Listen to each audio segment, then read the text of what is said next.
On a journey with the Nile, time slows down and history begins to speak. From Luxor to Aswan, a Dahabiya sails through the heart of ancient civilization. Temples rising from the past, Philae, Edfu, Kamambo. Golden sunsets, silent waters. This is not just a trip, it's an experience, a journey of discovery, where every moment has meaning.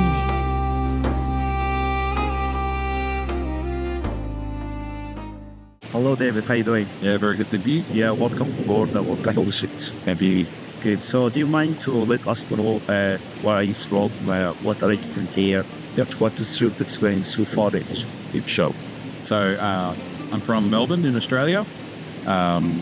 At the moment, we are actually on a world trip with my family, so traveling with my wife and our 6 kids. The oldest is 16, youngest is just turned 5 today. He's actually his birthday. And so we have been, thank you. And we've decided to take a whole year to travel around the whole world. And big reason for wanting to travel is, for me, in my experience, travel has always been an awesome education. And I really wanted my kids to have an education in traveling the world and experiencing other cultures and traveling to different places, challenging maybe some of their ideas of how the world works through what they've experienced growing up in Australia by travel, because I've had that same experience. So that's part of the reason why we've come to Egypt. We arrived in Cairo and we spent 2 days going to the pyramids of Giza, traveling around the Valley of the Kings, and also both the east and the west bank. Then we flew to Luxor on a very late flight, did more tours early in the morning. So we've really done a lot of things in a short space in time. And then that brought us to here, sailing on the Nile. I always appreciate when I see a family traveling together and it's a good thing to travel by friends, but also at the same time have to travel with family. It's like it's kind of like to build the memories. Spend as much you can time together. So I really appreciate that. So how was your experience so far? But actually, before telling me about your experience, what was the motivation? What was motivated you into decide to visit Egypt? Yeah, and how long did it take to decide to visit? Sure. To be honest, because we were traveling around the world and we have world tickets, and we were definitely interested in traveling to Africa and seeing different continents. So we started with Asia first, and we spent 3 months traveling around Asia. And then we've come to Africa, and really for us, Egypt was really a way to come through and enter into Africa. So partly it was just on our way, but also obviously I've always grown up hearing about the pyramids, hearing about Egyptian culture and history and heritage. And so the opportunity to actually stop in Egypt on our way through and to see with our own eyes, to be able to touch, these things I've heard so much about. It's been very surreal, very amazing, much better in person even than I would have imagined. And I think it's just such an incredible history that has been recorded and passed on. I'm very glad that we decided to stop and visit Egypt and spend time here. I think also for the children, for their education, and for them to get a cultural experience, appreciation of things. I think Australia's history is only just over 100 years.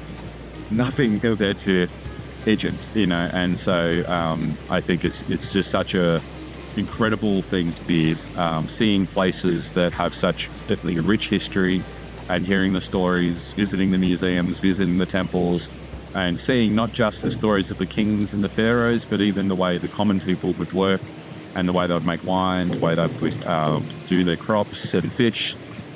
Just wonderful to see and to experience firsthand. Yeah.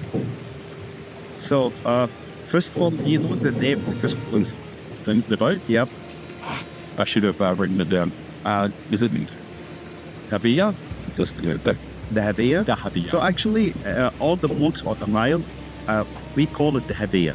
but every single one has a different name. Ah, yes. So, for example, this name that called Safiya. Exactly. So Dahabiya means in Arabic, means in English like the chosen or the pure. Yeah. So you already like have done like some of the local experiences. Yes. Okay. And we try as much we can to make like the balance between the local experience and the historical and sightseeing. So what is the most thing about the local experience? Maybe you still need like a couple of days more. So, so far, what is like the most thing that you like to on local experience? I think for me, my favorite thing is watching our children playing with the other children. You know, your child. Yeah, to see them making connections, to see them being able to go and, just smiling. Very quickly when we went to the village yesterday here with you guys, our kids were holding hands with the other children. They played soccer together. So as a parent, I think this is the exact kind of experience we imagine our children having to traveling. You know, part of the lesson we want them to learn is that all people are people, no matter where you travel. You can still connect. You can still, even if you don't speak the same language, you can still, have fun together. You can play or playing, doing different things with their hands as well and things. So, to me, this is a rich thing for kids to learn and very valuable. So, I think, and also it was a great opportunity to ask questions of the villagers to hear how their life is, how they work, their timetables, how they do their school. So I think that I could also hear similarities in the things they were sharing and even similarities to how life is like in Australia. The villagers talked about how the cities are always lots of things happening and people don't have much time for one another. Everyone is very much going about their own life and their own career. And then in the countryside, people are more welcoming. They have more their open doors. Everyone could go and share with one another. I have the same experience in Australia. In Melbourne, we moved our house from living in the city where everyone is rushing and not much time to talk. Now we live on the edge of the city, more in the countryside. People are much more open, much more time for community, and so I can relate to things they shared. Even though there are big differences in how they live, there are still things in common. So yeah, it was very nice and very lovely hospitality. Very lovely to have them be so open and transparent. When any questions we had, there was no question they didn't have happy to answer. So it was very, and also they asked questions of us about our family and children. So it was very nice. Yeah, we believe that it's so easy for you, like you do that by yourself. To just come off to the airport and take taxi up with the pyramids and the sightseeing. So, but it's not easy to find where the right boat of experience. Yeah. So that's why we try and pull it balance and lead up down. So, as you mentioned, I think you have been for 6 days in Egypt. I think so, yeah. Yeah. I think maybe you get confused about the different type of culture, history, like the ancient Egyptian type, the Ptolemaic era, the Roman area. Yes. Are you able now to recognize or to talk about this different kind of history? Yeah, of period. As in now that I've been here for the 6 days. Yeah, much greater understanding. I'm a bit of a history buff, so I already knew some things, like I'm sorry for interruption, but I do recommend for everyone who would like this issue. Yeah. I do recommend that you read just a little bit, just a little about the period, like ancient time, the Ptolemaic era, the Roman era. You have like Egypt or the user guide, but it's much better to to get some of the background, that be much easier for you during the visit the site. The sites could be easy to understand everything. Yeah. Even the God and Goddess. So I could mention me as a tour guide. I could mention almost at only one temple, 15, 20 God and Goddess. Yeah. So I'm sure 100% it is so rich and the gate exit from the temple, you would forget all of them. So yeah. Yeah, you're right. It's a lot to take in because there's so much history. There are so many different gods. There are so many different eras and times and different kingdoms even. So I think it's helped We've done a few different tours with different guides who've explained things. We've been even at the museum. We could see the different eras and times. But I think the thing that actually really I was surprised by. Yes, I was going to ask a question about that. What is the most unique that you have? Sure. I think the big surprise was to see the overlapping of all these different cultures. So to see, we're in ancient Egyptian temples, but they have Coptic Christian things written on the walls, or so it's and also to see a mosque inside of the temple with a church as well. So to see all of these on top of one another in the same place was a surprise, and the amount of influence even that the Alexander the Great had. I'm surprised to see even today there's still evidence of the impact he had when he came. So that's probably been one of the bigger things that has surprised me a little more than I expected. And I think the other thing I'd say is that's phenomenal to see the way that even the colour has still survived the paintings in these places. To hear that sometimes in some places they've cleaned the carbon or the soot and the dust and things. Yeah, it's not able. They're trying to take the old dust out. Yeah. And to see the amount of colour still retained, I wouldn't have thought this was the original. I would have thought someone had come in and repainted, but just to even appreciate the efforts that were made back then, my understanding is also probably something I've learned here, that everything they built for the dead was meant to last forever. Yeah. And they did an incredible job of that. There is still so much evidence in the things they built, in the tombs and in the pyramids, to show that they really took care to build things to last, not in a way that we think about today. If we say built to last, you might think 10 or 20 years. There they were thinking in terms of forever. And it's incredible to see the way that it's lasted. And even I was speaking to my children the other day about how so much history is lost in many cultures because things aren't recorded, or they're not written down, or they've been recorded in books and the books have been lost or burned. So Egypt is so amazing that they have all of this history recorded on the walls and and painted, and not just painted but even chiseled into the wall, so that the stories remain. And also lovely today to go to the tomb and see there's a story of a soldier who 7 times got the golden valor, and all the different ways that he achieved that in his campaigns. That's incredible. And to know this is all written there on the walls for anyone to still come and learn and to hear about, I think for me that's fascinating and the kind of thing I really enjoy, learning and hearing. Yeah, amazing.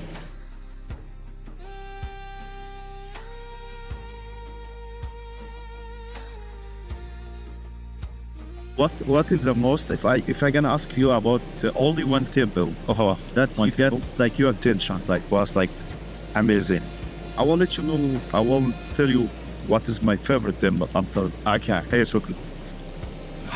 It'd be very hard to go past Luxor Temple. I think Luxor was incredible.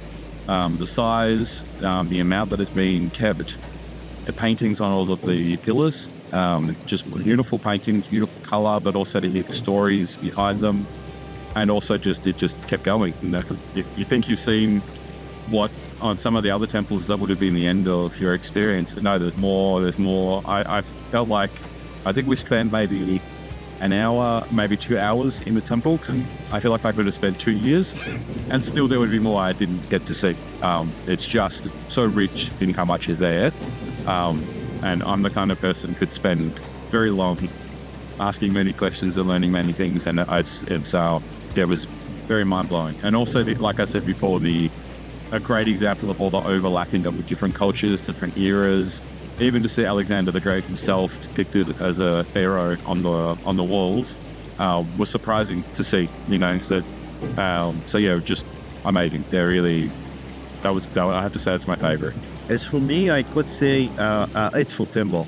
Which one? Edfu Temple. I think you visited. Yes. The only reason because we call it the step belt is well-preserved temple. Yeah. So we have lost nothing from there. Yeah. So for me as a tour guide, it's very easy. You show all the guests the way of the construction, how to build them, like inner courtyard, outer courtyard, the ballroom, the inner courtyard, the first and second like studio. Nothing is lost for there. And so comparing to Kamadho Temple, the one you are going to visit day after tomorrow, we have almost lost 50%. And you all recognize that once you are there and see the facade of the temple, you're gonna recognize how much we lost. Yeah. I want you to figure it out that way yourself. Yeah. And so let me ask you a question. So the point of this podcast that to share all the knowledge and experience together for with all the people, okay, to learn each other, to grow together. So as you mentioned at the beginning, you have 6 kids. Yeah. So God bless them. I have only 1 kid, and I'm not struggling to help because he's a little bit. Okay, but I'm thinking how I'm gonna treat, how I'm gonna try, which way I'm gonna follow to raise way to raise him. Yeah. So for me, I cannot be with you after asking this questions. Okay, which way you follow? 6 kids, which means you have to find 6 different ways to treat each one of them. Yeah, okay. Are you struggling with that? Are you trying to find out a new way to treat them? What's going on?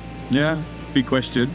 You're right that they're all individual, they're all different, they all have different things that they are motivated by, they all have different things they're interested in. So that is certainly a big part of the challenge, is how to parent each one for them to grow up in their own way and to discover, what they want to do in their life and how they want to live their life. To be honest, I don't know there's one simple answer. I think a big part is just being very attentive, being very aware of your children, having lots of conversations. But I also think your own passion, they will pick up on more than, I think if you were to say, as for example, if you said, I want my child to be a doctor, but you don't know much about medicine and you don't know much about this, but you know much about your history, they will probably get more passionate about the history because this is something you're passionate about too. And I found the same with my children. Things I have passion in and the things I enjoy, those are the things they are drawn to. They want to share my passion. So I think the best thing you can do, I think, for the children is to share your passion with them, things that you appreciate, things that you enjoy, not to force or try to make them to be, in any way, but, that will be the thing that they will remember. And even for me, I'm passionate about travel. Travel has changed my life in many ways, and that's the reason we've chosen to do this with our children. What did you change your design? Well, when I was 12 years old, I did my first time traveling overseas with no family. I went with a group. I went with like an aid group to help with building, even though I was only 12 years old. 12 years old? Yeah. That was your decision to travel? Or? Yeah, it was. Yeah. And I did it again a few years later as well. So twice I went. And I think I just love the people I met. I love... I would say it was to a developing country, so they weren't very different than what life is like in Australia. But also I found very rich in their community and the way and I see it similar here in Egypt, particularly in the countryside. And they are still very rich. I think there's something in our culture in Australia that we don't always appreciate, or we don't always slow down to appreciate the good things we have in life or the people around us, where I learn from my travels just, the importance of that, and the importance of even to slow down and to care more about people than necessarily about your own agenda. And I try to bring that into my life and pass that on to my children as well. But I think it's one thing for me to tell this to my children. It's another thing to bring them to other countries and for them to actually see it, like experience and feel and touch. Yeah, I think that's probably the other thing I'd say on your previous question. It's one thing for your children to be told something, but the opportunity for them to experience something will be so much more valuable. It will stick with them much more. So I think every opportunity to give them experience, to feel, to touch, to really be involved in what is happening is also just a great gift to be able to pass on to their children. So there's a phrase here in Egypt, we say, teach your son whatever you want, and eventually he can do whatever you are offering. Yeah, interesting. Yeah, similar. Yeah. You just mentioned now that's the people around us. So let me ask you a question. How much important the people surround us? How much important is to surround ourselves with the people that are telling us and sharing ourselves? Well, we have one saying in Australia, actually, that they say it takes a village to raise a family. Have you heard this one? No. Say that again. It takes a village to raise it. Oh, sorry. It takes a village to raise a child. Sorry. Okay. So, and what this means is, if as a parent you think you can do everything for your child, you're probably kidding yourself and you'll exhaust yourself, right? But if you have good people around you, people you trust, you have good community around you who can help with that, then this makes life much better. And sometimes your children don't always want to come and talk to their father, they don't always want to talk to their mother.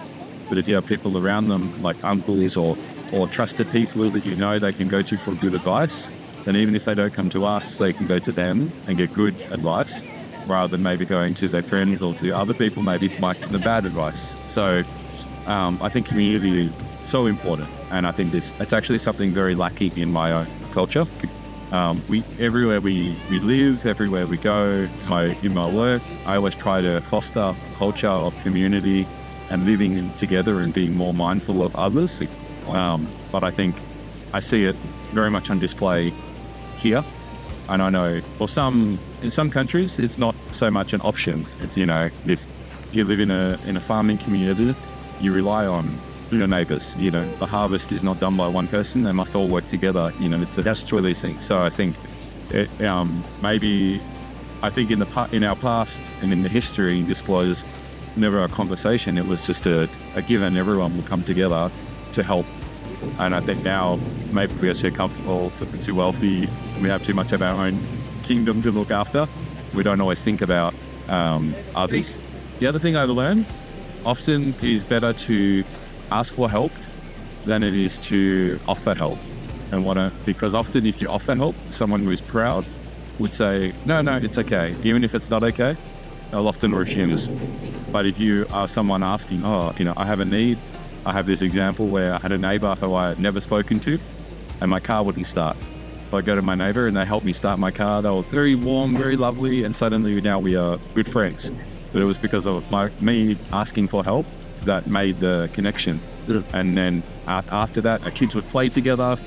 They would climb over the fence and play at our house. Our kids would climb over and play at their house. And suddenly now we have connection in the community. So I think that's also another thing I learned. It's not to be afraid to ask others to help you as a way to make a connection without all the... Yeah, I do believe 100% about help others, service to others is something very important. Yeah. We cannot life with the life without helping others. Yeah. I feel like this life is like a circle. Yeah. If you're gonna help you today, someone can help me. More. Yeah. Someone can help my mother. Yeah. I'll spike to help me. I feel like it's like a circle. So let me ask you last question. It would be like a part number one of our episode, and before we're gonna continue with the second. So if you're asking you to give all the people all one advice, what would it be, Amori? Well, good question. One piece of advice in relation to travel, or no, in no context. Yeah. Oh wow. See, it could be like for someone to achieve his goal. Okay. Yeah, whatever you have. Yeah, or bad habit of that you would say. Sure. That's a very big one. Let me have a quick thought. I would say probably the term that I've used, and my wife and I talk about this a little bit, is living a green light life. What we mean is like a traffic light, you have red, you have amber, you have green. And so there have been times when we looked at our options or things that maybe we are planning or we want to do. And often there'll be you come up with excuses to say, no, it's not possible, or it's impossible. And we've learned to just try and to say yes, and to so we say we live a green light life where, the idea of traveling for 1 year with a family, 6 kids, to many people is crazy or impossible. And it was... Sorry about traveling, but when I saw it first day, I was counting. Yeah. I was like, I don't we only get inside the rooms. And then I was counting. I didn't want family, and it's hard. It should be but actually I like that because it's my target that get a big family. Yeah. Because of some personal reason, I lost a lot of my family. Okay. So I'm trying to build a new family, a bigger family. So I really appreciate that you have a big family because that's my target. Yeah. And my wife's it's a lot to get But now I will call you. Okay, no problem. Yeah, you convince her. Yeah, you're welcome. Yeah. No, I think so. For us, it's been more just more of the question of rather than asking yourself, or rather than thinking of a big thing that you can do, or a dream or a vision, and then giving yourself excuses why you can never try. I would say my advice is just to try. Set yourself the goal, set yourself the target. I've said our goal was to travel. Sorry? Consistency? Consistency, yeah, but I think also just don't make excuses or don't give yourself reasons to not even try. It's very easy to give an excuse and then stay comfortable and do nothing. But, for me, every day I'm pinching myself that this is our life, this is how we are spending our time. To me, it's amazing. The term I use is I feel like I'm always in a state of wonder and awe, and so I think that means I'm always grateful for every day. I'm grateful for the travel. I'm grateful getting to share this with my children. I'm grateful for the people that I meet, and because it's doing something that to me is so out there, such a big dream to have, such a big thing to want to do, and then to really actually do it is amazing. So, and I think it would have been very easy to have excuses why not to get on the plane, not to buy the ticket, and not to do all of these things. And there's been many reasons, things that I could have used like excuse, but I'm so glad I didn't. And I'm so glad that, we stuck to our plan. And I believe that it will be amazing for my children. I think it will be something they can remember for a long time. It's something they will be able to talk about when they are older, or the time they went away with their family and did this. So, I hope it really enriches their life as well. But I'm quite sure. I really like your answer. This point, I will start my next notes. Next one, I will see into it and try because I have a lot which I like also. No problem. So thank you so much for being here. No worries. Yeah, we'll do. Thank you very much.